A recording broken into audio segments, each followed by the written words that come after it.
이연숙은 아침 6시 반에 일어나 창문을 열었어요. 7월의 무더운 공기가 작은 단독주택 안으로 밀려 들어왔습니다. 66살 남편 박종수와 사별한 지 3년이 지났지만 아직도 혼자 사는 것이 어색했어요. 오늘도 또 하루구나. 연숙은 거울을 보며 회색빛 머리카락을 단정히 빗어 넘겼습니다. 35년간 고등학교 국어 교사로 일하며 수많은 아이들을 가르쳤던 손은 이제 거칠어져 있었어요. 은퇴 후엔 남편과 함께 여행도 다니고 손주들도 돌봐주며 여유로운 노년을 보낼 계획이었는데 인생이란 참 계획대로 되지 않는 법이었습니다. 문제는 아들 박민호 때문이었어요. 38살이 된 아들이 사업을 한다며 연숙에게 보증을 서달라고 했을 때 연숙은 거절할 수 없었습니다. 평생 성실하게 살아온 아들이었거든요. 하지만 코로나 사태로 사업이 망하면서 1억 2천만 원의 빚이 고스란히 연숙에게 넘어왔어요. 이 나이에 남은 게 뭐람 그래도 밥값은 해야지. 연금으로는 생활비도 빠듯했는데 매달 200만 원씩 갚아야 하는 대출 이자까지 감당하기엔 역부족이었습니다. 연숙은 고민 끝에 일자리를 찾기 시작했어요. 하지만 60이 넘은 나이에 마땅한 일자리가 있을 리 없었죠. 그러던 중 동네 부녀회장 김순자가 정보를 하나 가져왔어요. 연수가 수락산 쪽에 새로 생긴 실버타운에서 요양보호사를 구한다더라. 자격증만 있으면 된다니까 한번 알아봐. 연숙은 망설였습니다. 요양보호사라니 남의 뒤치다꺼리를 해야 한다는 게 부담스러웠거든요. 하지만 현실은 냉혹했어요. 다른 선택지가 없었습니다. 그래, 해보자. 이 나이에 체면이 뭐 그리 중요한가. 연숙은 이틀 뒤 수락산 실버타운 정원을 찾아갔어요. 입구부터 화려한 로비, 고급스러운 인테리어에 압도됐습니다. 한 달에 500만 원이 넘는 입소비를 내고 들어오는 곳이라는 소문이 사실이었어요. 면접을 본 원장 오미선은 40대 후반으로 보이는 여성이었습니다. 키가 크고 화장을 진하게 한 오미선은 연숙의 이력서를 훑어보며 말했어요. 교사 출신이시네요. 그럼 예의범절은 문제 없겠고 여기 계신 분들이 워낙 까다로우세요. 적응하실 수 있겠어요? 최선을 다해보겠습니다. 한 달에 250만 원 드려요. 주말 포함해서 주 6일 근무고 하루 8시간씩이에요. 힘들 텐데 괜찮으세요? 연숙은 고개를 끄덕였습니다. 돈이 절실했거든요. 첫 출근일인 월요일 새벽 5시에 일어나 버스 2번을 갈아타고 실버타운에 도착했어요. 간호팀장 박혜진이 업무를 설명해 줬습니다. 여기 계신 분들은 대부분 재력가들이에요. 예전에 회사 경영하셨거나 의사, 변호사 출신들이 많죠. 자존심이 세시니까 말 한마디도 조심해야 해요. 연숙이 배정받은 구역은 3층이었어요. 모두 12분이 입소해 계셨는데 대부분 치매 초기이거나 거동이 불편한 분들이었습니다. 첫 번째로 만난 김영철 할아버지는 69살의 전직 판사였어요. 아가씨, 내 약은 언제 가져다 주는 거야? 벌써 10분이나 늦었어. 죄송합니다. 바로 가져다 드릴게요. 연숙은 고개를 숙여 인사했습니다. 40년 가까이 교단에 서며 학생들과 학부모들에게 존경받았던 자신이 이제는 아가씨라고 불리며 뒤치다꺼리를 하고 있다는 현실이 씁쓸했어요. 점심시간 직원 식당에서 다른 요양보호사들과 함께 식사를 했습니다. 대부분 연숙보다 나이가 어린 사람들이었어요. 선생님은 어쩌다 이 일을 하게 되셨어요? 50대 초반으로 보이는 최미경이 물었습니다. 집안 사정이 좀 어려워져서요. 연숙은 짧게 대답했어요. 자세한 얘기를 하고 싶지 않았거든요. 오후에는 거동이 불편한 할머니들의 목욕을 도와드려야 했습니다. 처음 해보는 일이라 어색했지만 예전에 시어머니를 모셨던 경험이 도움이 됐어요. 퇴근 시간인 오후 6시가 되어서야 연숙은 집으로 돌아갈 수 있었습니다. 온몸이 아프고 발이 부어올랐어요. 그래도 하루를 버텨냈다는 안도감이 들었습니다. 연숙은 파스를 다리에 붙이며 혼잣말을 했어요. 이 나이에 새로운 일을 시작한다는 게 쉽지 않았지만 빚을 갚으려면 어쩔 수 없었습니다.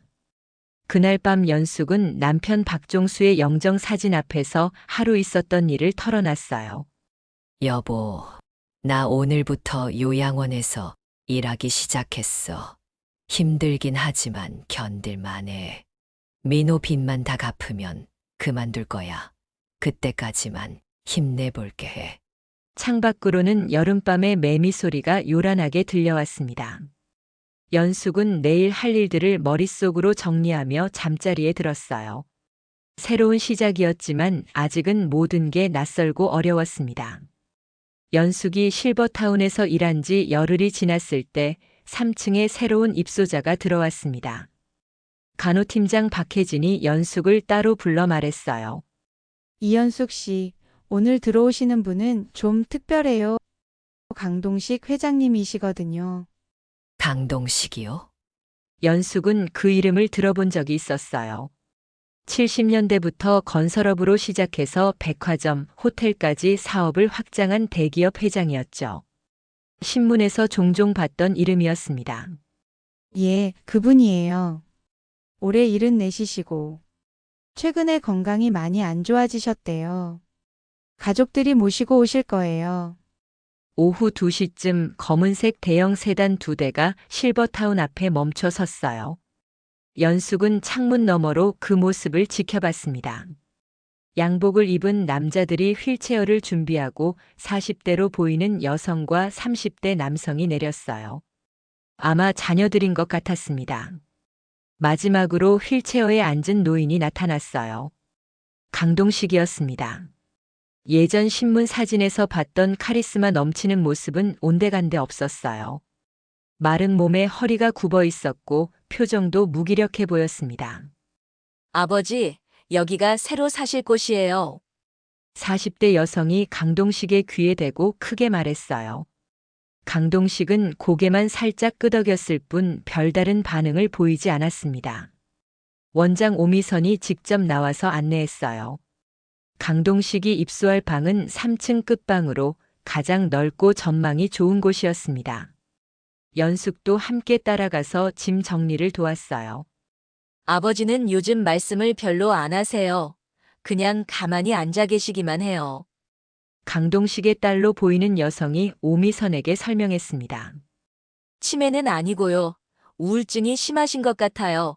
병원에서도 환경을 바꿔보라고 하더라고요. 걱정 마세요. 저희가 잘 모시겠습니다. 오미선은 정중하게 인사했어요.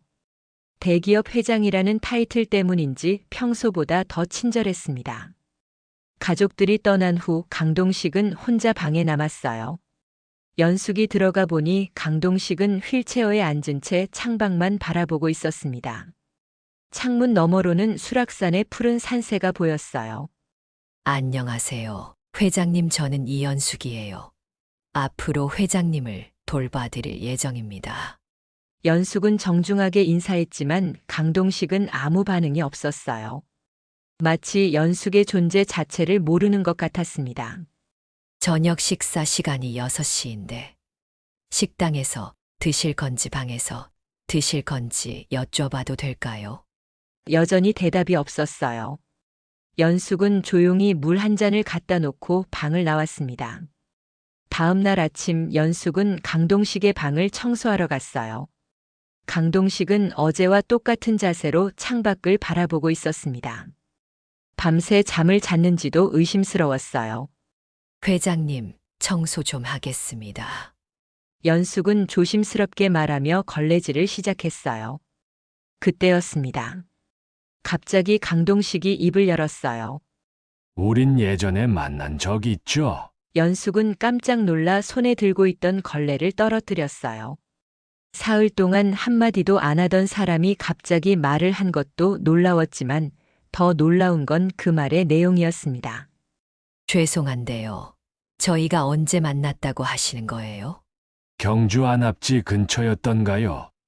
1970 아니, 정확히 기억이 안 나네요. 강동식의 목소리는 떨리고 있었어요. 하지만 눈빛만은 처음으로 생기가 돌았습니다. 연숙은 머릿속이 하얘졌어요.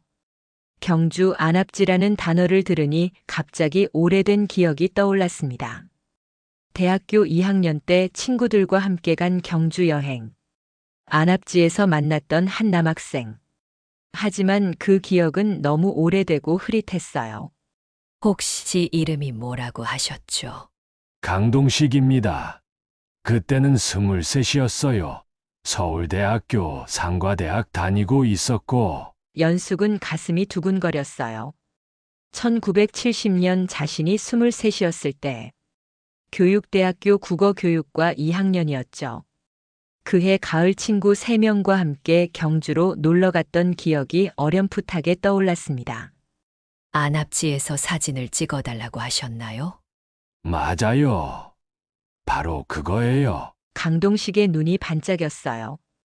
처음으로 미소다운 표정을 지었습니다. 당신이 입고 있던 노란색 스웨터, 아직도 기억해요. 그리고 머리에 리본을 메고 있었죠. 너무 예뻤어요. 연숙은 얼굴이 빨갛게 달아올랐어요. 정말로 그때 노란색 스웨터를 입고 있었고 머리에 리본도 메고 있었거든요. 친구들이 예쁘다고 해서 특별히 신경 써서 입고 간 옷이었어요. 그런데 저는 회장님을 잘 기억 못하겠어요. 연숙은 솔직하게 말했어요. 어렴풋한 기억은 있지만 확실하지 않았거든요. 괜찮아요. 저도 50년이 넘은 일이니까요. 하지만 전 당신을 한 번도 잊은 적이 없어요. 강동식의 목소리에는 간절함이 묻어 있었어요. 그날 당신과 함께 안압지를 한 바퀴 돌았죠. 연못에 비친 달을 보면서 신라시대 이야기도 하고, 그리고 당신이 교사가 되고 싶다고 했던 것도 기억해요. 연숙은 점점 더 놀랐어요. 정말로 그런 대화를 나눴던 것 같았거든요. 하지만 여전히 강동식의 얼굴은 명확하게 기억나지 않았어요. 회장님은 그때 어떤 분이셨어요? 그냥 평범한 대학생이었죠. 아버지 사업 이어받아야 한다는 부담감에 시달리고 있었고, 당신과 이야기하는 시간이 그렇게 행복할 수가 없었어요. 강동식은 마치 꿈을 꾸는 듯한 표정으로 말했어요. 그런데 왜 그때 연락처를 안 물어봤을까요? 지금 생각하면 정말 후회돼요. 연숙은 복잡한 기분이었어요. 50년 전의 기억이 이렇게 갑자기 되살아나다니. 하지만 정말로 같은 사람인지 확신할 수 없었습니다. 그때 문이 열리며 간호팀장 박혜진이 들어왔어요. 회장님, 오늘은 기분이 좋아 보이시네요. 이연숙 씨랑 대화도 하시고. 네, 옛날 얘기를 좀 했어요. 연숙은 어색하게 대답했어요. 이 상황을 어떻게 설명해야 할지 몰랐거든요. 그날 저녁 연숙은 집에 돌아와서도 강동식과의 대화를 잊을 수 없었어요. 정말로 50년 전에 만났던 그 사람이 맞는 걸까요? 아니면 치매나 우울증 때문에 착각하는 걸까요? 이상하네, 정말 이상해. 연숙은 혼잣말을 하며 오래된 앨범을 뒤져봤어요. 하지만 그 시절 사진은 별로 남아있지 않았습니다. 경주 여행 사진도 찾을 수 없었어요. 강동식과의 첫 대화 이후 연숙의 일상은 완전히 달라졌어요. 매일 아침 강동식의 방에 들어가면 강동식은 연숙을 기다리고 있었습니다. 예전처럼 무표정하게 창밖만 바라보던 모습은 온데간데 없었어요. 연숙 씨, 오늘도 왔네요. 강동식은 연숙을 보자마자 환한 미소를 지었어요. 마치 오랜 친구를 만난 것처럼 반가워했습니다. 회장님, 아침 드셨어요? 당신이 가져다 준 죽 맛있게 먹었어요. 그런데 혹시 커피 한 잔 부탁할 수 있을까요? 아메리카노로요. 연숙은 당황했어요. 실버타운에서는 입소자들에게 커피를 함부로 드릴 수 없었거든요. 건강상 문제가 있을 수 있으니까요. 죄송한데요. 의사 선생님 허락 없이는. 괜찮아요. 제가 워낙 커피를 좋아해서 의사한테 미리 얘기해뒀거든요. 강동식은 웃으며 말했어요. 연숙은 간호사실에 확인해 보니 정말로 허가가 나 있었습니다. 커피를 가져다 주자 강동식은 한 모금 마시고는 만족스러운 표정을 지었어요. 역시 맛있네요. 그런데 연숙 씨는 커피 안 마셔요. 저는 일하는 중이라서요. 그럼 잠깐만 앉아서 이야기라도 나눠요. 50년 만에 만났는데 이러고만 있으면 안 되죠. 연숙은 망설였어요. 다른 입소자들도 돌봐야 했거든요. 하지만 강동식의 간절한 눈빛을 보니 거절하기 어려웠습니다. 잠깐만요. 연숙은 방 한켠의 의자에 앉았어요. 강동식은 더욱 기뻐하며 말했습니다. 그날 안압지에서 헤어진 후에 당신을 찾으려고 했어요. 경주 시내 여관들을 다 돌아다녔거든요. 정말요? 네. 하지만 어디서 묵는지 알 수가 없더라고요. 그때 휴대폰도 없었으니까요. 결국 포기할 수밖에 없었어요. 강동식의 목소리에는 아쉬움이 가득했어요. 그 후로 계속 생각했어요. 만약 그때 용기를 내서 연락처라도 물어봤다면 인생이 완전히 달라졌을 텐데요. 연숙은 점점 혼란스러워졌어요. 강동식이 말하는 내용들이 너무 구체적이었거든요. 정말로 그런 일이 있었던 건지 아니면 착각인지 알 수가 없었어요. 회장님, 그때 저와 함께 있던 친구들도 기억하세요. 물론이죠. 3명이었는데 한 명은 안경 쓴 여학생이었고 다른 한 명은 키가 작고 통통한 여학생이었어요. 그리고 또 한 명은 머리를 단발로 자른. 연숙은 소스라치게 놀랐어요. 정확히 맞았거든요. 안경 쓴 윤미정, 통통한 김혜숙, 단발머리 박선영. 모두 연숙의 대학 동기들이었어요. 어떻게 그렇게 정확히 기억하세요? 그날이 제 인생에서 가장 특별한 날이었거든요. 모든 게 생생해요. 강동식은 눈을 감으며 말했어요. 당신이 신라시대 역사에 대해 설명해 주던 모습, 연못에 비친 달을 보며 감탄하던 모습, 모든 게 어제 일처럼 선명해요. 연숙은 가슴이 두근거렸어요. 정말로 그런 대화를 나눴던 것 같았거든요.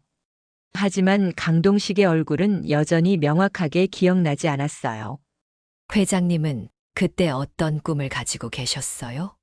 사업가가 되고 싶었어요. 아버지 사업을 물려받는 게 아니라 제 힘으로 성공하고 싶었거든요. 당신한테 그런 얘기도 했었죠. 그럼 정말 꿈을 이루신 거네요. 겉으로는 그렇게 보이겠지만 솔직히 말하면 성공했다고 해서 행복한 건 아니에요. 강동식의 표정이 갑자기 어두워졌어요.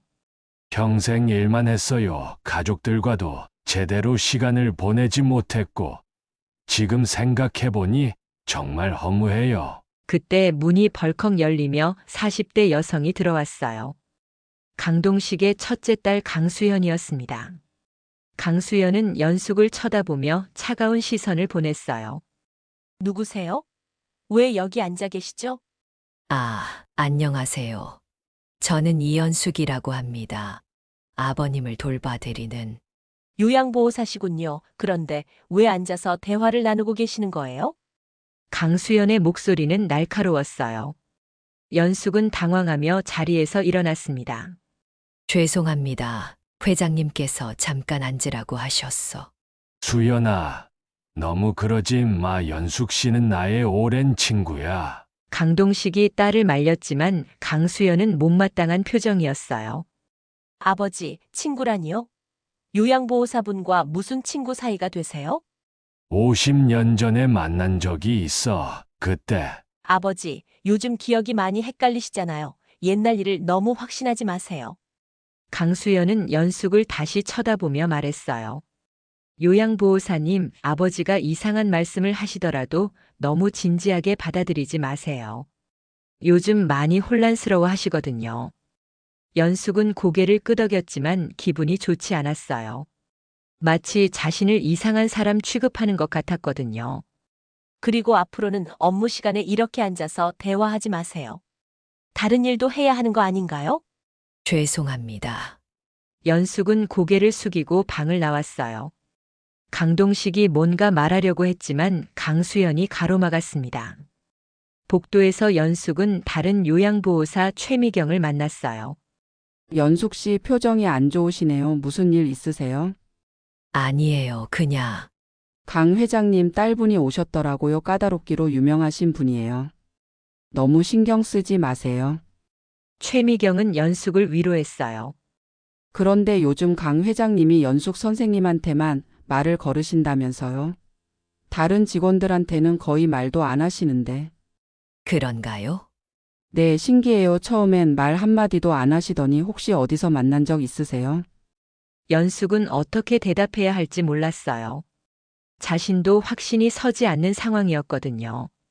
그날 오후 연숙이 다른 입소자를 돌보고 있는데 강동식의 방에서 큰 소리가 들렸어요.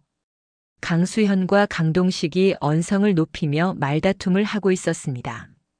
아버지, 정신 차리세요. 요양보호사를 옛날 애인이라고 하시면 어떻게 해요?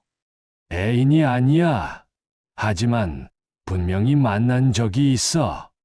기억 차고세요. 병원에서도 그런 증상이 있을 수 있다고 했잖아요. 연숙은 멀리서 그 소리를 들으며 가슴이 답답했어요. 정말로 강동식이 착각하는 걸까요? 아니면 자신이 기억하지 못하는 걸까요? 퇴근 시간이 되어 집으로 돌아가는 길 연숙은 복잡한 심정이었어요. 강동식의 간절한 눈빛과 강수연의 차가운 시선이 계속 머릿속에 맴돌았습니다. 대체 뭐가 진실인 거지? 연숙은 혼잣말을 하며 버스 정류장에서 버스를 기다렸어요. 50년 전의 기억을 찾아내는 것은 쉽지 않은 일이었지만 강동식의 확신에 찬 모습을 보면 그냥 지나칠 수도 없었습니다. 강동식과 연숙의 만남이 계속되면서 실버타운 안에는 미묘한 긴장감이 흘렀어요. 강동식은 매일 연숙만을 기다렸고 다른 직원들과는 여전히 말을 섞지 않았습니다. 이런 상황을 지켜보는 사람들의 시선이 점점 곱지 않아졌어요. 특히 강동식의 가족들은 불안해하기 시작했습니다. 강수연은 거의 매일 실버타운을 찾아와 아버지의 상태를 확인했어요. 그리고 연숙을 볼 때마다 차가운 시선을 보냈습니다. 어머니 행세라도 하고 싶은 건가요? 어느 날 강수연이 연숙에게 직접 말했어요. 복도에서 마주친 순간이었습니다. 죄송한데요. 무슨 말씀이신지. 제발 아버지를 그만 헷갈리게 해주세요. 이건 요양시설이에요. 친목 도모하는 곳이 아니라고요. 강수연의 목소리는 차갑고 날카로웠어요. 연숙은 위축될 수밖에 없었습니다. 저는 그냥 회장님께서 원하시는 대로. 아버지가 원한다고요? 아버지는 지금 정신이 온전하지 않으시다고요. 요양보호사가 그것도 구분 못하세요? 그때 막내 아들 강정우가 나타났어요. 30대 후반으로 보이는 강정우는 누나와 달리 겉으로는 친근하게 굴었습니다. 누나, 너무 그러지 마. 아버지가 좋아하시잖아. 정우야, 넌 아직 몰라. 이런 일이 얼마나 위험한지. 강수현과 강정우는 연숙이 있는 앞에서 대놓고 속삭였어요. 연숙은 마치 투명인간이 된 기분이었습니다. 그날 저녁 강정우는 따로 연숙을 찾아왔어요. 이연숙 씨, 잠깐 이야기 좀 할까요? 네. 아버지 일로요. 혹시 시간 되세요? 연숙은 불안했지만 거절할 수 없었어요. 강정우는 연숙을 실버타운 로비로 데려갔습니다. 혹시 정말로 아버지와 옛날에 만난 적이 있어요? 강정우의 질문은 조심스러웠지만 날카로웠어요. 그게 확실하지 않아요. 회장님은 만났다고 하시는데 저는 기억이 언제, 어디서요? 1970년쯤 경주 안압지에서요. 강정우는 휴대폰을 꺼내더니 뭔가를 적었어요. 마치 조서를 작성하는 것 같았습니다. 그때 이연숙 씨는 뭘 하고 계셨어요? 대학생이었어요. 교육대학교 국어교육과요. 아, 교육대요? 어느 학교죠? 연숙은 점점 불편해졌어요. 이게 단순한 호기심이 아니라는 걸 느꼈거든요. 춘천교육대학교요. 그럼 친구들 이름도 기억나시죠? 아버지가 친구들까지 기억한다고 하시던데. 강정우는 계속 질문을 이어갔어요. 연숙은 윤미정, 김혜숙, 박선영의 이름을 말했습니다. 강정우는 모든 걸 꼼꼼히 적었어요. 혹시 그 친구들과 아직도 연락하세요? 아니요. 졸업 후엔 연락이 끊겼어요. 그럼 확인할 방법이 없네요. 강정우는 의미심장한 미소를 지었어요. 연숙은 뭔가 함정에 빠진 기분이었습니다. 한편 원장 오미선도 연숙을 주목하기 시작했어요. 오미선은 강동식과 특별한 관계가 있었거든요. 40년 전 강동식의 회사에서 비서로 일했던 경험이 있었습니다. 이연숙 씨 사무실로 좀 와보세요. 며칠 후 오미선이 연숙을 불렀어요. 사무실에는 오미선 혼자 있었습니다. 요즘 강 회장님과 많이 가까워지신 것 같네요. 그게 회장님께서 먼저. 저도 옛날에 강 회장님 밑에서 일한 적이 있어요. 그분이 어떤 분인지 잘 알거든요. 오미선의 목소리에는 질투가 섞여 있었어요. 회장님은 예쁜 여자를 보면 항상 그러세요. 특별한 관심을 보이는 척하죠. 하지만 그게 진심이라고 생각하면 큰 오산이에요. 연숙은 무슨 말을 해야 할지 몰랐어요. 이연숙 씨, 여기는 요양시설이에요. 개인적인 감정을 가져오는 곳이 아니라고요. 앞으로 선을 지켜주세요. 네, 알겠습니다. 연숙은 고개를 숙였어요. 모든 사람들이 자신을 의심의 눈초리로 바라보고 있다는 걸 느꼈습니다. 그런데 일주일 후 예상치 못한 일이 벌어졌어요. 강동식이 가족 모임에서 폭탄 선언을 한 것입니다. 그날은 강동식의 생일이었어요. 자녀들과 손주들이 모두 모여서 작은 파티를 열었습니다. 실버타운 식당을 빌려서 케이크도 준비했어요. 연숙도 다른 직원들과 함께 옆에서 도왔습니다. 강동식은 오랜만에 밝은 표정을 지으며 가족들과 대화를 나눴어요. 아버지, 건강하게 오래오래 사세요. 강수연이 축하 인사를 하자 다른 가족들도 박수를 쳤습니다. 손주들도 할아버지에게 선물을 드렸어요. 그때였습니다. 강동식이 갑자기 자리에서 일어났어요. 여러분, 제가 할 말이 있어요. 모든 사람들이 강동식을 바라봤습니다. 연숙도 긴장하며 지켜봤어요. 저는 이제 얼마 살지 못할 것 같아요. 건강도 좋지 않고. 그래서 미리 말해두고 싶은 게 있어요. 강수현과 강정우는 불안한 표정을 지었어요. 내가 떠나면 이연숙 씨에게 일부를 남기겠습니다. 강동식은 연숙을 바라보며 말했어요. 식당 안이 순간 조용해졌습니다. 나의 마음이 담긴 증표니까요. 50년 전 못다 한 인연을 지금이라도 보답하고 싶어요. 연숙은 깜짝 놀라 강동식을 바라봤어요. 이런 말을 할 줄 몰랐거든요. 아버지, 강수연이 벌떡 일어났어요. 무슨 말씀을 그렇게. 내 돈이니까 내가 정할 일이야. 이미 마음은 정했어. 강동식의 목소리는 단호했어요. 예전의 카리스마가 되살아났습니다. 회장님, 그런 말씀은. 연숙이 당황하며 말하려 했지만 강동식이 손짓으로 막았어요. 이미 정한 일이에요. 변호사도 부르기로 했고요. 가족들의 표정이 싸늘하게 굳었어요. 특히 강수연은 연숙을 쏘아보는 듯한 시선을 보냈습니다. 그날 파티는 어수선하게 끝났어요. 가족들은 강동식을 설득하려 했지만 강동식은 요지부동이었습니다. 연숙은 그날 밤 잠을 이룰 수 없었어요. 갑자기 커다란 소용돌이에 휘말린 기분이었거든요. 강동식의 진심이 고마웠지만 동시에 두려웠습니다. 이 일이 어떤 결과를 가져올지 예상할 수 없었어요. 단순한 요양보호사였던 자신이 어떻게 이런 상황에 놓이게 됐는지 믿기지 않았습니다. 강동식의 유산 상속 발언 이후 실버타운의 분위기는 완전히 바뀌었어요. 강수연은 거의 매일 찾아와서 아버지를 설득하려 했고 강정우는 연숙의 과거를 캐내려고 집요하게 조사했습니다. 이연숙 씨, 잠깐만요. 어느 날 오후 강정우가 연숙을 불러 세웠어요. 손에는 두꺼운 파일을 들고 있었습니다. 춘천교육대학교에 확인해 봤는데요. 1970년 국어교육과 졸업생 명단에 이연숙이라는 이름이 없더군요. 연숙은 가슴이 철렁했어요. 그럴 리가 제가 분명히 혹시 다른 학교는 아니었나요? 아니면 이름을 바꾸신 건가요? 강정우의 눈빛이 날카로웠어요. 마치 거짓말쟁이를 붙잡은 것처럼 보였습니다. 아, 그게 저는 결혼하면서 이름을 바꿨어요. 옛날 이름은 연수였어요. 연숙은 급하게 설명했어요. 연수요? 그럼 다시 확인해 보겠습니다. 강정우는 의심스러운 표정으로 돌아갔어요. 연숙은 안도했지만 동시에 불안했습니다. 이렇게 캐고 드는 게 끝날 리 없다는 걸 알았거든요. 며칠 후 더 큰 문제가 생겼어요.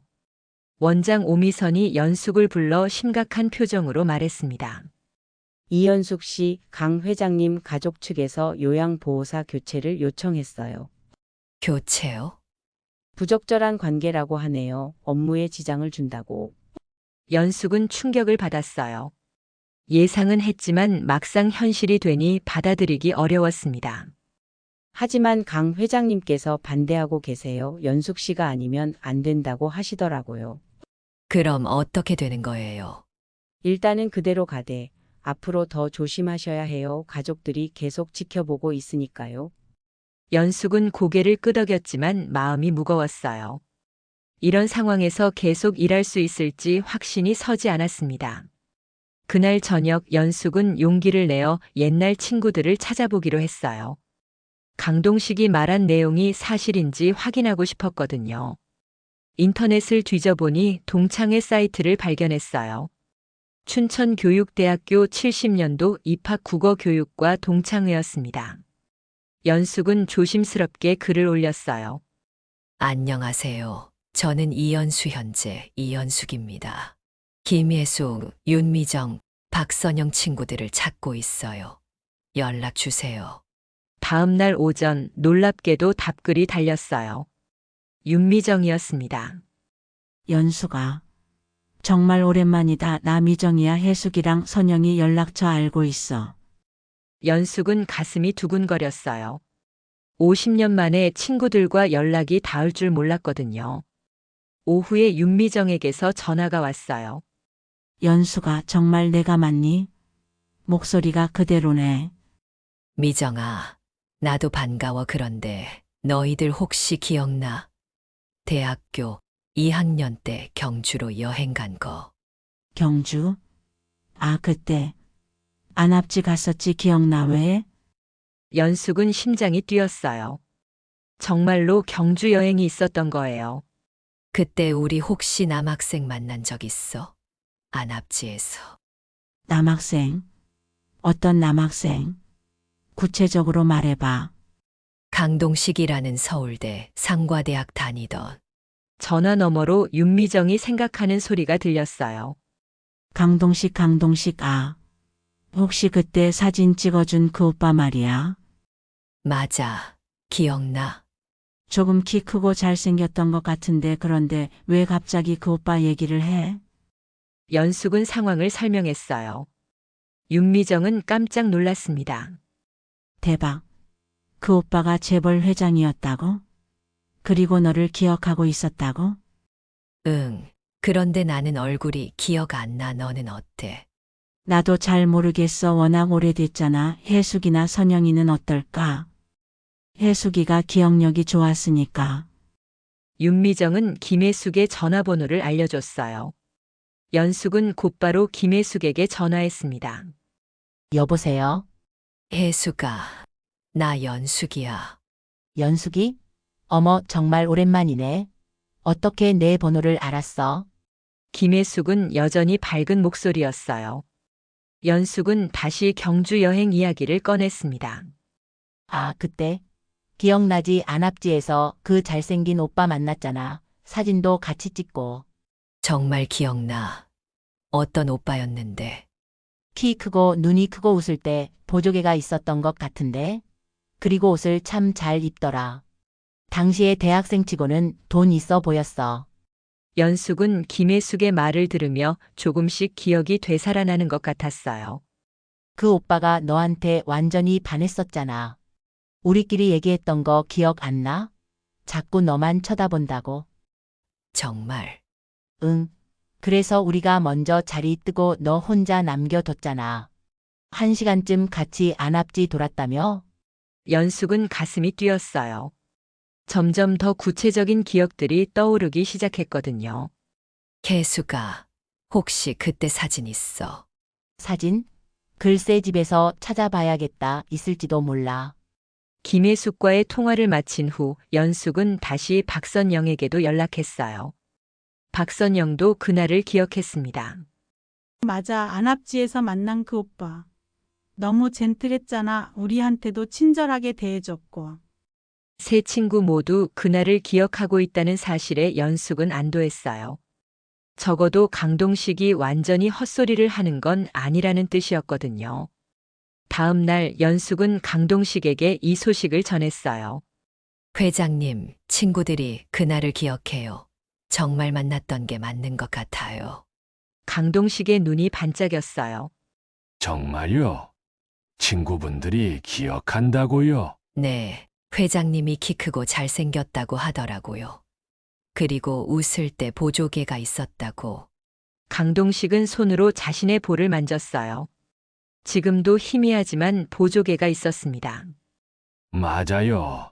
제가 어릴 때부터 보조개가 있었거든요. 이제 주름에 가려져서 잘 안 보이지만. 그때 문이 열리며 강수연이 들어왔어요. 강수연은 연숙과 강동식이 대화하는 모습을 보고 얼굴을 찌푸렸습니다. 또 무슨 이야기를 그렇게 하고 계세요? 수연아, 정말 좋은 소식이 있어. 연숙 씨가 그때 친구들을 찾았어. 친구들도 나를 기억한다고 해. 아버지, 그런 게 중요한 게 아니에요. 설사 만난 적이 있다고 해도. 중요해. 이제 확실해졌잖아. 강동식은 흥분했어요. 하지만 강수연은 여전히 못마땅한 표정이었습니다. 그런데 연숙 씨, 친구분들이 아버지 얼굴을 정확히 기억하나요? 단순히 남학생을 만났다는 것과 그 남학생이 우리 아버지라는 건 다른 문제거든요. 강수연의 지적은 예리했어요. 연숙도 그 부분이 확실하지 않았거든요. 그건 아직 확실하지 않아요. 그러게요. 그런 애매한 기억으로 어떻게 확신할 수 있어요? 그때 연숙이 갑자기 떠오른 게 있었어요. 아, 그런데 친구가 그때 사진이 있을지도 모른다고 했어요. 강동식과 강수연 모두 깜짝 놀랐어요. 사진이요? 네, 혜숙이가 집에서 찾아보겠다고 했어요. 만약 그때 사진이 정말 있다면 모든 의혹이 해결될 수 있을 것 같았어요. 연숙은 가슴이 두근거렸습니다. 김혜숙이 사진을 찾는다는 소식이 퍼지자 실버타운은 더욱 긴장감에 휩싸였어요. 강동식은 매일 연숙에게 사진 소식을 물어봤고 강수연은 불안한 표정으로 아버지를 지켜봤습니다. 일주일 후 드디어 김혜숙에게서 전화가 왔어요. 연수가 찾았어. 정말 있었어. 연숙은 가슴이 두근거렸어요. 정말 어떤 사진이야? 안압지에서 찍은 단체 사진이야. 우리 넷이랑 그 오빠까지 5명이 같이 찍었거든. 그런데 김혜숙의 목소리가 갑자기 진지해졌어요. 연수가 이 오빠 정말 지금 재벌 회장이야? 강동식 말이지? 응, 왜? 사진 보니까 진짜 같은 사람 같아. 지금은 늙어서 많이 달라졌지만 눈이랑 코 모양이 똑같아. 그리고 보조개도 그대로고. 연숙은 숨이 막혔어요. 정말로 같은 사람이었던 거예요. 혜수가 그 사진 좀 보내줄 수 있어? 물론이지. 스캔해서 카톡으로 보낼게. 1시간 후 연숙의 휴대폰에 사진이 도착했어요. 오래된 흑백 사진이었지만 얼굴들은 선명하게 보였습니다. 연숙은 사진을 보자마자 모든 기억이 되살아났어요. 안압지의 가을 풍경, 연못에 비친 달빛, 그리고 자신의 손을 살짝 잡았던 따뜻한 느낌까지. 연숙은 저도 모르게 탄성을 냈어요. 사진 속 청년은 분명히 지금의 강동식이었습니다. 젊었을 때의 모습 그대로였어요. 그리고 자신도 있었어요. 노란색 스웨터를 입고 머리에 리본을 메고 있는 23세 이연수. 사진 속에서 강동식과 나란히 서서 환하게 웃고 있었습니다. 연숙은 급하게 실버타운으로 향했어요. 강동식에게 이 사진을 보여주고 싶었거든요. 회장님, 사진이 나왔어요. 연숙이 방으로 들어가자 강동식이 벌떡 일어났어요. 정말요? 어디 봅시다. 연숙은 휴대폰을 강동식에게 보여줬어요. 강동식은 사진을 보자마자 눈물을 글썽였습니다. 맞아요. 이거예요. 바로 이 사진. 강동식은 떨리는 손으로 휴대폰을 받았어요. 이 노란색 스웨터. 이 리본 모든 게 그대로네요. 그리고 이게 바로 나고. 강동식은 사진 속 젊은 자신을 가리키며 말했어요. 연숙 씨, 이제 확실해졌어요. 우린 정말 만났던 거예요. 그때 문이 열리며 강수연이 들어왔어요. 강수연은 아버지와 연숙이 휴대폰을 보며 감격해하는 모습을 보고 의아해했습니다. 무슨 일이세요? 수연아, 사진이 나왔어. 연숙 씨와 내가 함께 찍은 사진. 강동식은 흥분하며 강수연에게 휴대폰을 보여줬어요. 강수연은 사진을 자세히 들여다봤습니다. 이게 정말 아버지세요? 당연하지. 23대 모습이야. 강수연의 표정이 복잡해졌어요. 사진을 보니 정말로 아버지와 닮아 있었거든요. 그런데 이게 무슨 의미가 있나요? 예전에 만났다고 해서. 의미 있어. 이제 확실해졌잖아. 강동식은 강수연의 말을 막았어요. 하지만 강수연은 여전히 납득하지 못하는 표정이었습니다. 아버지, 잠깐 밖에서 이야기 좀 해요. 강수연은 연숙을 째려보며 말했어요. 강동식은 내키지 않아 했지만 딸을 따라 나갔습니다. 복도에서 강수연의 목소리가 들렸어요. 아버지, 정신 차리세요.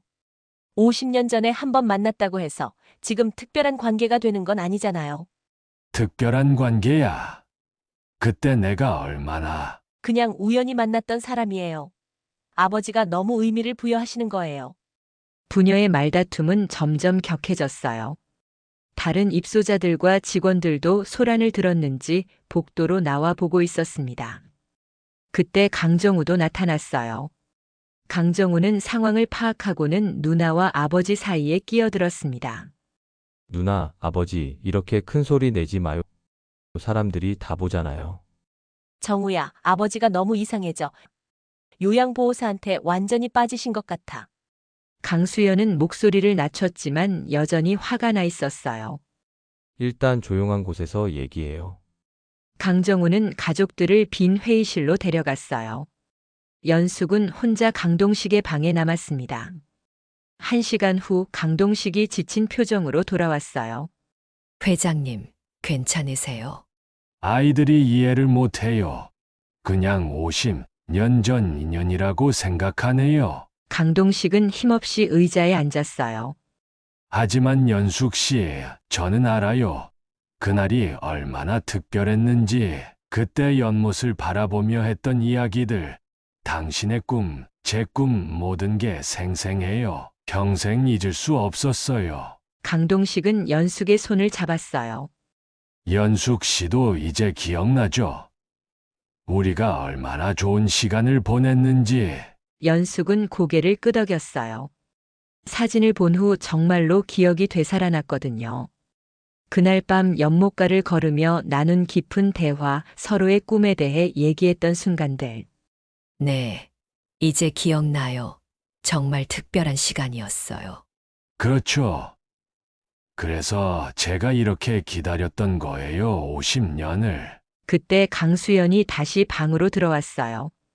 강수연의 표정은 더욱 차가워져 있었습니다. 연숙 씨, 잠깐 나와서 이야기 좀 해요. 강수연의 목소리는 명령조였어요. 연숙은 어쩔 수 없이 따라 나갔습니다. 연숙 씨, 솔직히 말해요. 정말 50년 전 일만 생각하는 거예요? 아니면 다른 목적이 있는 거예요? 무슨 말씀이신지. 아버지 재산 말이에요. 설마 그런 생각은 안 하시겠죠? 강수연의 말은 직설적이고 모욕적이었어요. 연숙은 얼굴이 빨갛게 달아올랐습니다. 저는 그런 생각 전혀 없어요. 그럼 앞으로 아버지와 개인적인 대화는 자제해 주세요. 순수하게 업무만 하시고요. 하지만 회장님께서 원하시는데 아버지는 지금 정상적인 판단을 못 하시는 상태예요. 연숙 씨가 선을 지켜야죠. 강수연은 연숙을 쳐다보며 차갑게 말했어요. 만약 계속 이런 식으로 하시면 정말 요양보호사를 바꿔달라고 요청할 거예요. 사진이 있다고 해서 달라지는 건 없어요. 연숙은 아무 말도 할 수 없었어요. 강수연의 적개심이 너무나 확실했거든요. 그날 밤 연숙은 집에서 사진을 다시 보며 생각에 잠겼어요. 정말로 자신은 순수한 마음일까요? 아니면 강수연의 말처럼 다른 목적이 숨어 있는 걸까요? 연숙은 자신도 확신할 수 없었어요. 강동식에 대한 감정이 단순한 그리움인지 아니면 다른 무엇인지. 나는 정말 뭘 원하는 거지. 연숙은 혼잣말을 하며 창밖을 바라봤어요. 이 상황이 어디로 흘러갈지 예측할 수 없었습니다. 사진이 공개된 지 며칠 후 예상치 못한 일이 벌어졌어요. 강동식이 갑자기 쓰러진 것입니다. 그날 아침 연숙이 평소처럼 강동식의 방에 들어갔을 때 강동식은 침대에서 일어나지 못하고 있었어요. 얼굴이 창백하고 호흡도 가빠 보였습니다. 회장님, 괜찮으세요? 연숙은 급하게 강동식에게 달려갔어요. 강동식은 간신히 눈을 뜨며 말했습니다. 연숙 씨 갑자기 가슴이 아프고 숨이 안 쉬어져요. 연숙은 즉시 간호사실에 연락했어요. 의료진이 달려와서 강동식을 응급실로 이송했습니다. 연숙도 함께 따라갔어요. 병원에서 진단 결과 강동식은 심근경색 초기 증상이었어요. 다행히 생명에는 지장이 없었지만 입원 치료가 필요했습니다. 제가 연락드릴게요. 강수연에게 전화하자 강수연은 즉시 병원으로 달려왔어요. 강정우도 함께였습니다. 아버지 상태가 어떻게 되세요? 강수연은 의사에게 다급하게 물었어요. 다행히 큰 문제는 없지만 스트레스가 원인인 것 같습니다. 최근에 심적 부담이 있으셨나요? 의사의 질문에 강수연이 연숙을 똑바로 쳐다봤어요. 마치 연숙 때문이라는 듯한 시선이었습니다. 최근에 좀 복잡한 일이 있었어요. 강수연은 의미심장하게 말했어요. 병실로 옮겨진 강동식은 의식은 있었지만 많이 약해져 있었어요. 연숙이 병실에 들어가려 하자 강수연이 막았습니다. 연숙 씨는 잠깐 밖에서 기다려주세요. 가족끼리 먼저 이야기할게요. 연숙은 어쩔 수 없이 복도에서 기다렸어요. 병실 안에서는 가족들의 대화 소리가 들렸습니다. 아버지, 이제 정말 몸 생각하셔야 해요. 그 요양보호사 때문에 스트레스 받으시는 거 아니에요? 너무 복잡하게 생각하지 마세요. 강동식의 목소리는 들리지 않았어요. 너무 약해져서 말하기 어려운 것 같았습니다. 1시간 후 강수연이 병실에서 나왔어요. 연숙 씨, 죄송하지만 아버지가 쉬셔야 해요. 오늘은 돌아가 주세요. 하지만 제가 돌봐드려야. 병원에서 간병인을 부르기로 했어요. 연숙 씨는 실버타운 다른 업무를 보세요. 강수연의 말은 단호했어요. 연숙은 마음이 아팠지만 돌아갈 수밖에 없었습니다. 다음 날 연숙은 병원에 문병을 갔어요. 하지만 병실 문 앞에는 면회 제한이라는 팻말이 붙어 있었습니다. 죄송합니다. 가족들이 면회를 제안하셨어요. 간병인이 연숙에게 말했어요. 하지만 저는 요양보호사예요. 그래도 가족분들 말씀이. 연숙은 발걸음을 돌릴 수밖에 없었어요. 강동식이 어떤 상태인지 궁금했지만 알 방법이 없었습니다. 일주일 후 강동식은 실버타운으로 돌아왔어요. 하지만 예전과는 달라져 있었습니다. 훨씬 말이 없어졌고 연숙과도 거리를 두는 것 같았어요. 회장님, 괜찮으세요? 많이 힘드셨죠? 연숙이 조심스럽게 말을 걸었지만 강동식은 시큰둥한 반응을 보였어요. 네, 괜찮아요. 그냥 좀 피곤하네요. 예전처럼 반가워하는 모습은 전혀 없었어요. 마치 다른 사람이 된 것 같았습니다. 며칠 후 연숙은 그 이유를 알게 되었어요. 다른 요양보호사 최미경이 조용히 귀띔해 준 것입니다. 강 회장님 가족들이 병원에서 뭔가 단단히 얘기를 나눈 것 같아요. 무슨 얘기요? 연숙 선생님과 관련된 얘기요. 회장님이 돌아오신 후로 완전히 달라지셨잖아요. 연숙은 가슴이 답답했어요. 가족들이 강동식에게 무슨 말을 했는지 짐작이 갔거든요. 그날 오후 강동식이 연숙을 불렀어요. 연숙 씨, 잠깐 앉으세요. 연숙은 조심스럽게 의자에 앉았어요. 강동식의 표정은 진지했습니다. 제가 너무 성급했던 것 같아요. 무슨 말씀이세요? 유산 얘기 말이에요. 아이들 말을 들어보니 제가 너무 감정적으로 판단했나 봐요. 연숙은 가슴이 철렁했어요. 연숙 씨, 우리 그냥 예전처럼 지내요. 요양보호사와 입소자로만요. 강동식의 목소리는 힘이 없었어요. 마치 누군가에게 강요당한 것처럼 들렸습니다. 하지만 회장님께서 그렇게 확신하셨잖아요. 우리가 특별한 인연이라고. 그건 제가 착각했을 수도 있어요. 너무 오래된 일이니까요. 연숙은 눈물이 날 것 같았어요. 강동식이 이렇게 변할 줄 몰랐거든요. 그럼 그 사진은 어떻게 설명하세요? 분명히 같이 있었잖아요. 단순히 우연히 만났던 것일 뿐이에요.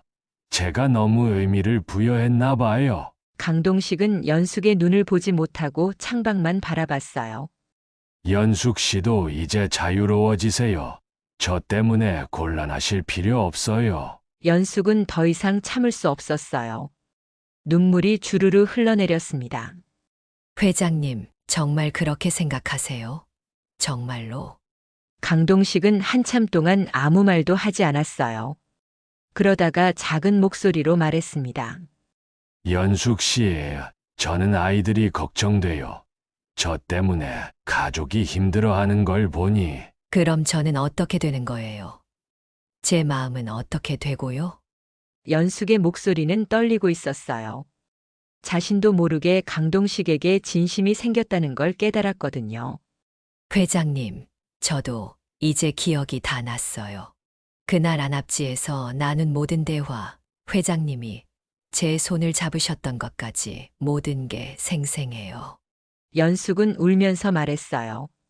그런데 이제 와서 착각이었다고 하시면 저는 어떻게 해요? 강동식도 눈물을 글썽였어요. 하지만 여전히 고개를 돌리고 있었습니다. 미안해요. 연숙 씨 정말 미안해요. 그때 문이 벌컥 열리며 강수연이 들어왔어요. 강수연은 연숙이 우는 모습을 보고 차갑게 말했습니다. 연숙 씨, 업무 시간에 이게 뭐 하는 건가요? 죄송합니다. 연숙은 급하게 눈물을 닦고 자리에서 일어났어요. 앞으로는 이런 개인적인 대화는 자제해 주세요. 아버지 건강에도 좋지 않고요. 강수연의 말에 연숙은 더 이상 견딜 수 없었어요. 방을 뛰쳐나가며 복도를 달렸습니다. 화장실에서 혼자 울고 있는데 원장 오미선이 찾아왔어요. 이연숙 씨 괜찮아요? 네, 괜찮아요. 강 회장님 가족들이 요양보호사 교체를 다시 요청했어요. 이번엔 아버지도 동의한다고 하네요. 연숙은 예상했던 말이었지만 실제로 들으니 충격이었어요. 언제부터요? 다음 주부터요. 미안해요. 연숙 씨 어쩔 수 없는 상황이에요. 연숙은 고개를 끄덕였어요. 더 이상 버틸 힘이 없었거든요. 그날 밤 연숙은 집에서 강동식과의 모든 기억을 정리했어요. 50년 전의 아름다운 추억도 최근에 달콤했던 시간들도 이제 끝이 났습니다. 정말 착각이었을까? 연숙은 혼잣말을 하며 그날의 사진을 다시 봤어요. 사진 속에서 강동식과 자신은 정말 행복해 보였거든요. 하지만 이제 모든 게 끝났어요. 현실은 소설이나 영화가 아니었습니다. 연숙의 마지막 근무일이 다가왔어요. 다른 요양보호사가 강동식을 담당하게 되고 연숙은 다른 층으로 옮겨지기로 했습니다. 원장 오미선이 아예 그만두지 말고 계속 일하라고 했거든요. 마지막 날 아침 연숙은 평소처럼 강동식의 방 청소를 했어요. 강동식은 창밖만 바라보고 있었고 둘 사이에는 어색한 침묵이 흘렀습니다. 회장님, 오늘이 마지막이에요. 연숙이 조심스럽게 말하자 강동식이 고개를 돌렸어요. 순간 아쉬움이 스치는 것 같았지만 곧 무표정한 얼굴로 돌아갔습니다. 그렇군요. 수고 많으셨어요. 그동안 감사했습니다. 연숙은 깍듯하게 인사하고 방을 나왔어요. 강동식은 아무 말도 하지 않았습니다. 점심시간 후 연숙은 강동식의 방을 마지막으로 정리하러 갔어요. 그런데 방이 비어 있었습니다. 휠체어도 없고 강동식도 보이지 않았어요. 회장님이 어디 가셨지? 연숙이 다른 직원에게 물어보니 강동식이 혼자 실버타운 뒤뜰로 나갔다고 했어요. 연숙은 걱정이 되어 뒤뜰로 향했습니다. 뒤뜰 벤치에서 강동식을 발견했어요. 휠체어에서 내려 벤치에 앉아 있었는데 등이 많이 굽어 보였습니다. 혼자 하늘을 바라보며 무언가 생각에 잠겨 있었어요. 회장님, 여기 계셨네요. 추운데 괜찮으세요? 연숙이 다가가자 강동식이 놀란 듯 돌아봤어요. 연숙 씨 왜 여기까지? 걱정돼서 찾아왔어요. 감기 걸리시겠어요. 연숙은 자신의 가디건을 벗어 강동식의 어깨에 걸쳐 주었어요. 강동식은 그 따뜻함에 눈물이 글썽했습니다. 연숙 씨, 네, 제가 정말 비겁한 늙은이에요. 강동식의 목소리가 떨렸어요. 무슨 말씀이세요? 아이들 말에 겁먹고 연숙 씨에게 거짓말했어요. 연숙은 가슴이 두근거렸어요. 거짓말이요. 착각이 아니에요. 저는 정말로 연숙 씨를 사랑했어요. 50년 전에도 지금도. 강동식은 연숙을 바라보며 말했어요. 눈에는 눈물이 가득했습니다. 그때 안압지에서 헤어질 때 얼마나 후회했는지 몰라요. 용기가 없어서 연락처도 못 물어보고 평생 그 후회를 안고 살았어요. 회장님, 결혼도 했고 아이들도 낳았지만 마음 한구석에는 항상 연숙 씨가 있었어요. 그 노란색 스웨터, 그 미소, 그 목소리. 강동식은 떨리는 손으로 연숙의 손을 잡았어요. 그런데 이렇게 다시 만날 줄 몰랐어요. 기적 같은 일이었는데 제가 그걸 망쳤어요. 연숙도 눈물이 흘렀어요.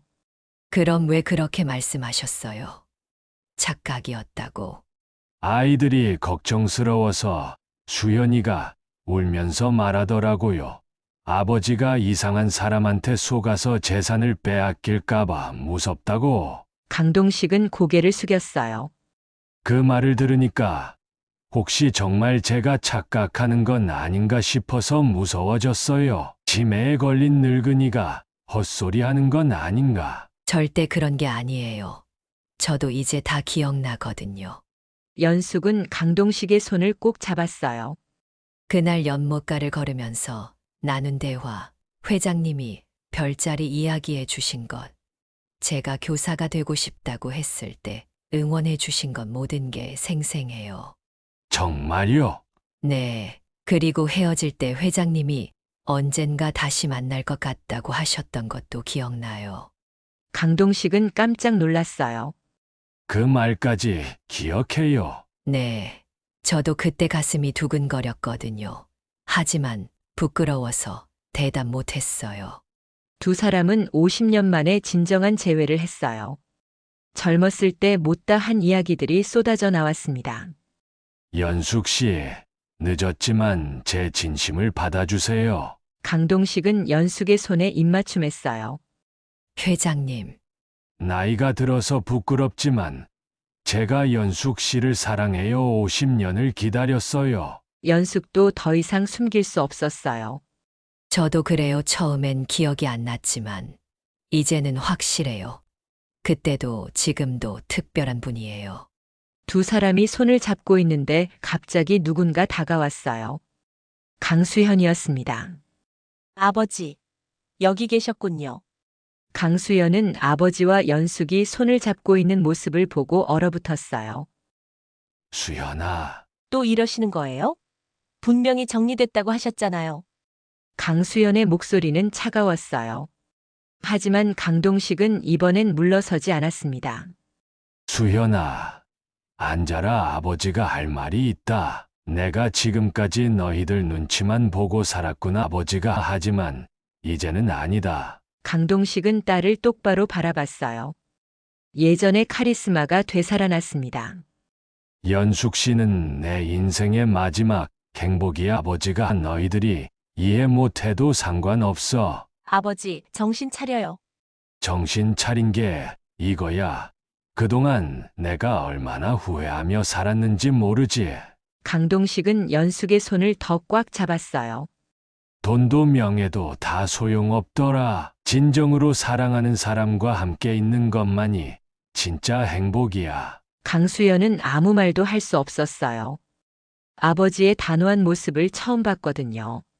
수연아, 내가 죽으면 재산은 너희들이 가져가라. 하지만 살아있는 동안만은 내 마음대로 살게 해줘. 아버지, 연숙 씨는 내 돈을 원하는 게 아니야. 내 마음을 원하는 거고, 나도 마찬가지야. 그때 강정우도 나타났어요. 누나를 찾다가 이곳까지 온 것 같았습니다. 아버지, 무슨 일이에요? 강동식은 아들에게도 같은 말을 했어요.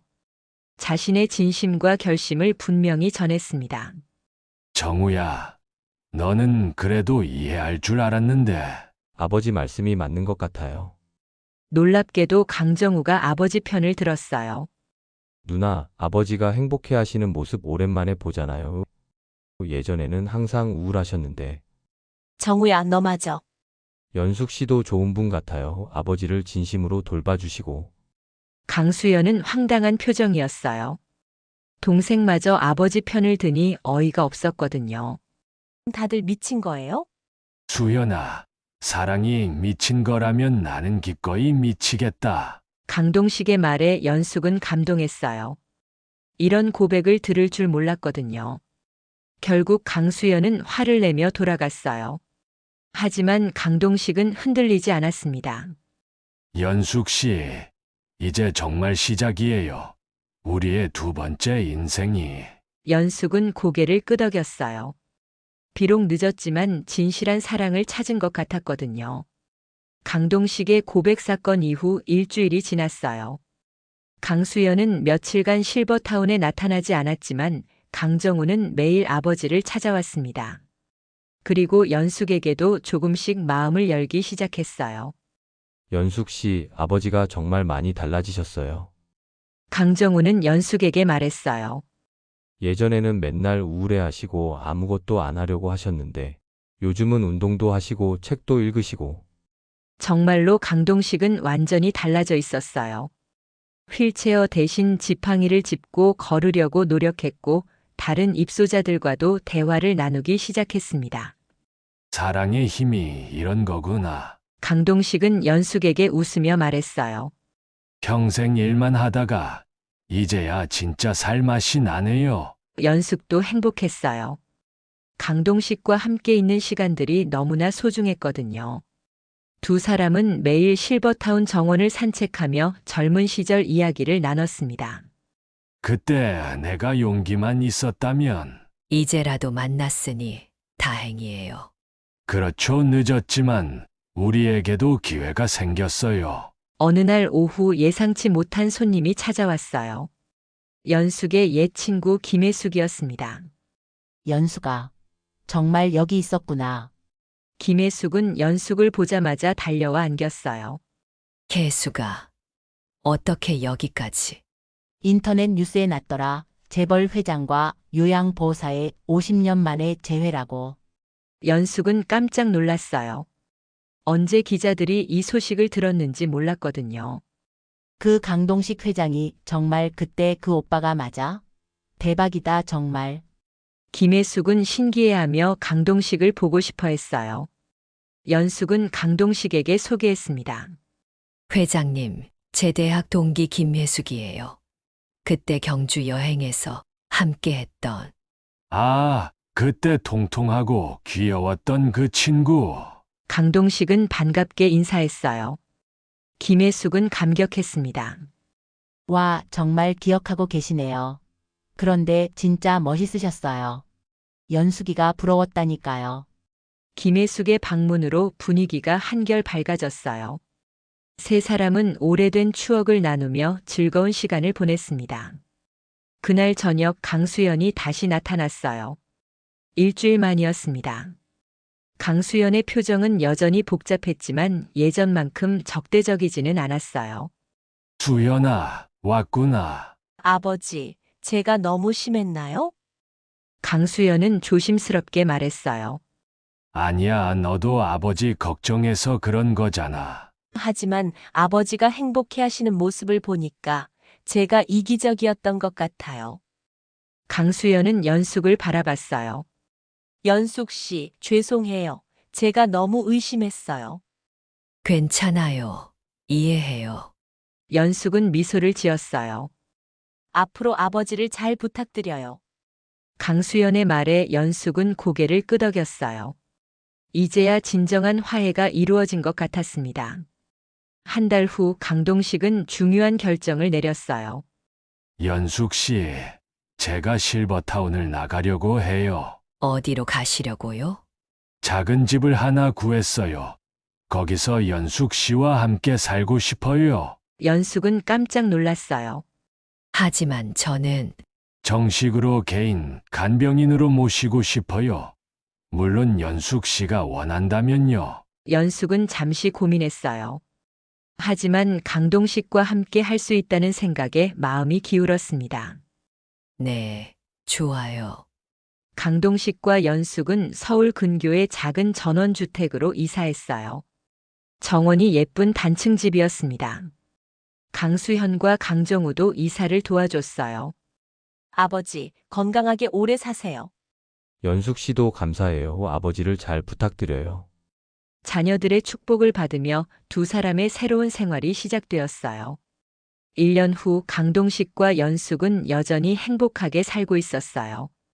강동식의 건강도 많이 좋아졌고 연숙도 충실한 동반자가 되어 주었습니다. 어느 가을날 두 사람은 경주로 여행을 떠났어요. 50년 전 처음 만났던 그 안압지였습니다. 정말 그때 그 자리네요. 연숙은 감격하며 연못을 바라봤어요. 그때와 똑같아요. 달도 그대로 떠 있고. 우리만 늙었네요. 강동식은 웃으며 연숙의 손을 잡았어요. 하지만 마음은 그때 그대로예요. 두 사람은 50년 전처럼 연못가를 천천히 걸었어요. 이번에는 헤어지지 않을 것이라는 확신을 가지고요. 연숙 씨, 50년을 기다린 보람이 있네요. 저도요. 이제야 진짜 행복이 뭔지 알 것 같아요. 밤하늘의 별들이 두 사람을 축복하듯 반짝였어요. 늦었지만 진실한 사랑을 찾은 두 사람에게는 매일이 선물 같았습니다. 그들의 사랑은 나이를 뛰어넘어 많은 사람들에게 감동을 주었어요. 진정한 사랑에는 때가 따로 없다는 것을, 기다림의 끝에는 반드시 행복이 있다는 것을 보여준 아름다운 이야기였습니다.